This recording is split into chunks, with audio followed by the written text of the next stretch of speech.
আজকে আমি প্রাকৃতিক উপাদানে একটা তেল বানাবো। আমার গাছ থেকে প্রথমেই কেটে নিলাম অ্যালোভেরা। আমার ছোটোখাটো ওই গাছটা আছে, পাতাগুলা উৎপাদন হইতেছে না কেন যেন বুঝি না। আমার নার্সারিটা ছোটোখাটো। নিয়ে নিলাম পেঁয়াজ, তারপর হচ্ছে এটা কালা কেসুর পাতা, এটা অনেক জায়গায় পাওয়া যায় না। নিয়ে নিলাম মেথি, এরপরে নিচ্ছি কালো জিরা। এটার ভিতরে অনেক কিছুই আছে যা আমি তাজা তাজা তুলে নিয়ে আসলাম, একদম আপনাদের মাঝে দেখাচ্ছি। এই হলো নিম পাতা।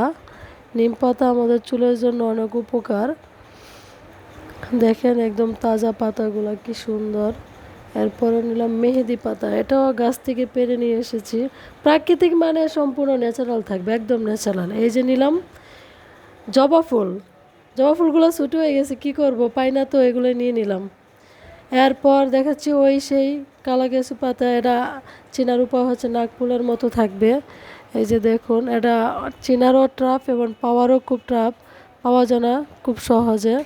অনেক খোঁজার পর পাইলাম, অনেকগুলো একসাথে নিয়ে এসে পড়ছি। এই যে দেখুন, এটা পাতাটা হচ্ছে একটু কষকষা থাকবে, দাঁড় দাঁড়, আর সাথে থাকবে এরকম নাক ফুলের মতো।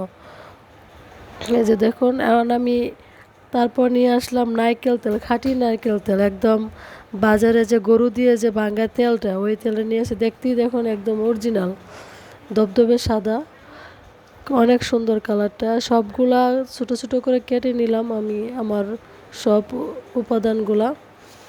এখন এটা আমি দিয়ে দিলাম, তেলগুলা ঢেলে দিচ্ছি।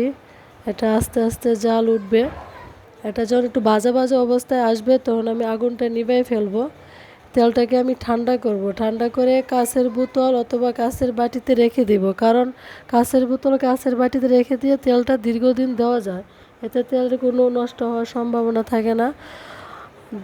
আপনারাও চেষ্টা করবেন প্রাকৃতিক উৎপাদন দিয়ে তেল তৈরি করে মাথায় দেওয়ার জন্য। ধন্যবাদ সবাই।